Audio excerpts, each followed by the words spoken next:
Welcome to the final session. These all-day conferences are a little reminiscent for some of us, I suspect, of the Yom Kippur service.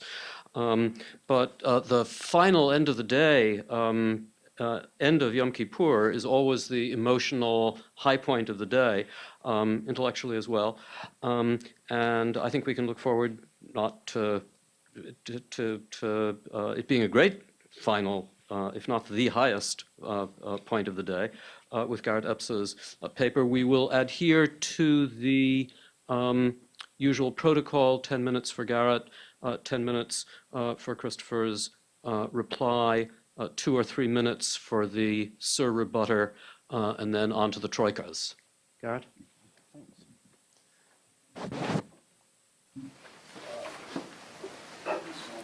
I want to start by thanking the Mice and Steve and everybody connected with the center, and particularly Trang, because Trang found my cell phone for me when it was lost. This is a level of service I have received from no other academic conference in my career. This is my second time at this conference, and I've come to think of it as a sort of haven in a heartless academic world, because of the extraordinary level of intellectual generosity that I see here when people talk across different presuppositions about each other's ideas. And I think I have presumed a bit on that generosity because this is a very preliminary paper. I took the work in progress part of the title seriously, that I sketched out to plan a project and to illustrate two things that I think are important about 14th Amendment originalism first, and then about originalism generally. And the first is that the text of Section 1 of the 14th Amendment, not to put too fine a point on it, is a bear. It is hard for everyone, and whether you're a 14th Amendment hawk like me or 14th Amendment dove like others, people really have trouble reading it and interpreting it in a way that they even find internally convincing, much less convincing to other people. It's very difficult work, and people tend to look for shortcuts. The larger point within that context is that originalism and originalist methods seem to me sometimes like man himself, as pictured in Robinson Jeffers' famous poem, Shine, Perishing Republic, clever servant, insufferable master. That is to say, the techniques of originalism, it seems to me, can become unmoored among academics to some extent and among the general public, and take on a kind of sorcerer's apprentice quality in which they're marching forward with various interpretive moves that actually are disconnected with any of the intellectual or political reasons one would want to adopt originalism methods. I reached that reflection because as a result of my attendance at the conference 2 years ago, which produced a paper on the citizenship clause that was subsequently published, I've ended up in a lot of discussions, panels, debates, online debates, stuff on the radio, with a wide variety of people who are dealing with this question of what the citizenship clause of Section 1 means. And it's been very educational for me because it seems to me the citizenship clause is the easy part of Section 1, or the easier, and also until now, at any rate, it has been, in Jamal's terms, the most successful. I don't think you would, I wouldn't say the citizenship clause was a failure in the way that equal protection or due process was for a long time, in part because it doesn't seem like the most bearish part of Section 1, right? You kind of get out your papers like, okay, let's see, born or naturalized? Check. Subject to jurisdiction? Check. Okay, you're a citizen of the U.S. and a citizen of the state. You can go now. It seems relatively straightforward, but in the past I would say, 15 years, it has generated what I consider to be almost an entirely new originalist application. And that is that, no, it doesn't mean that because children of undocumented aliens are not citizens.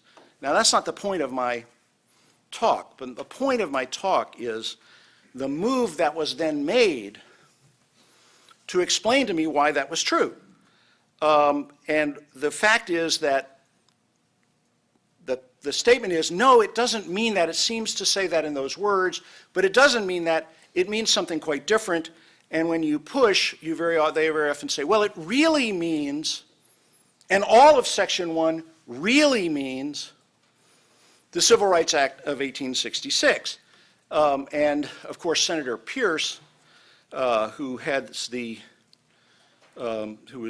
virtue of ingenuousness, explained when he said, well, you know, subject to the jurisdiction doesn't mean what it says. He said, read the Civil Rights Act of 1866. They really meant that, and they should have used that language.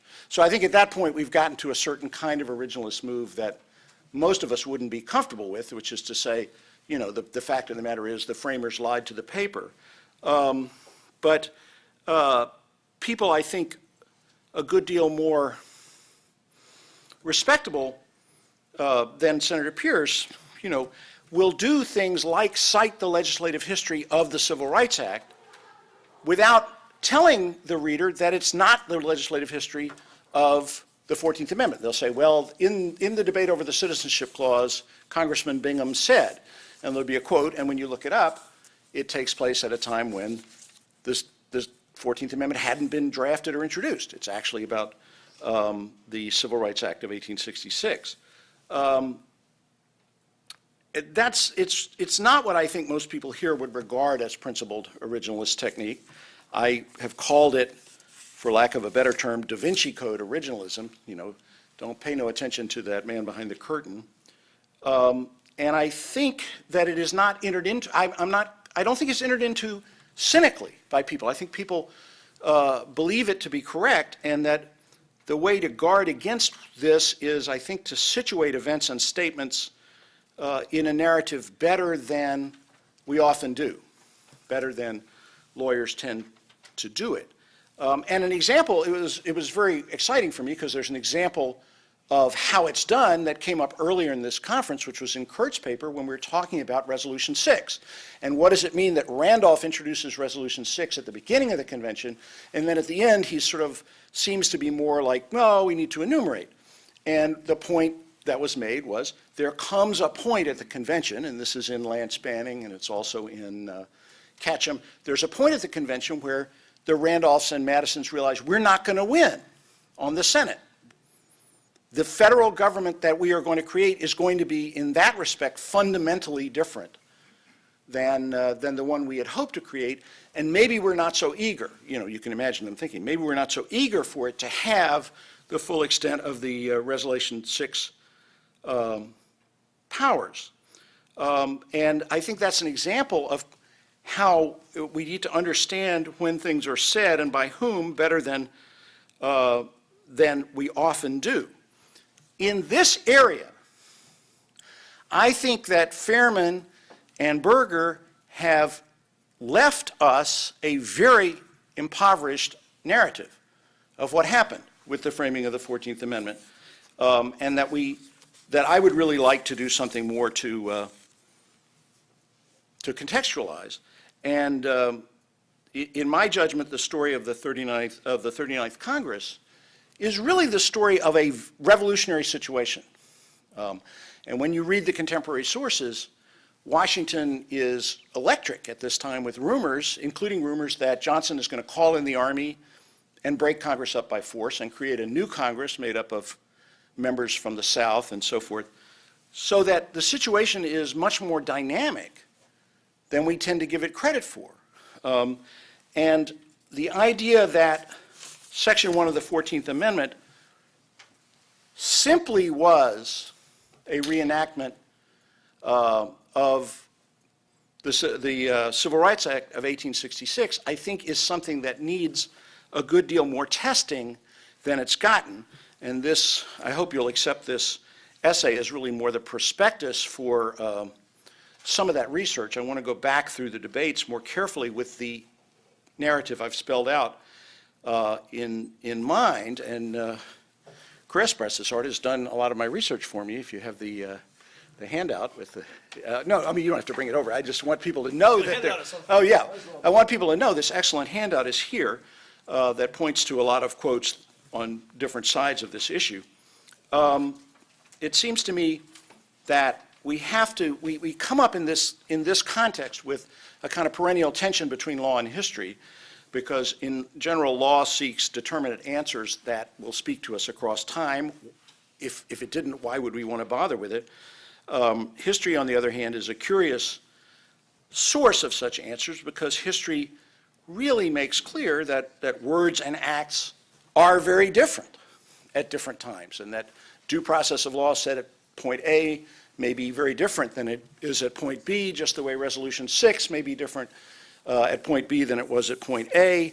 And I want to throw that open for discussion by ending with a quote from Heraclitus, because the theory being, well, Congress passed the Civil Rights Act once, then it passed it again as a constitutional amendment. I think that's worth pushing on.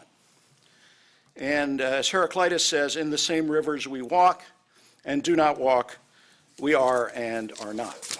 So, thank you.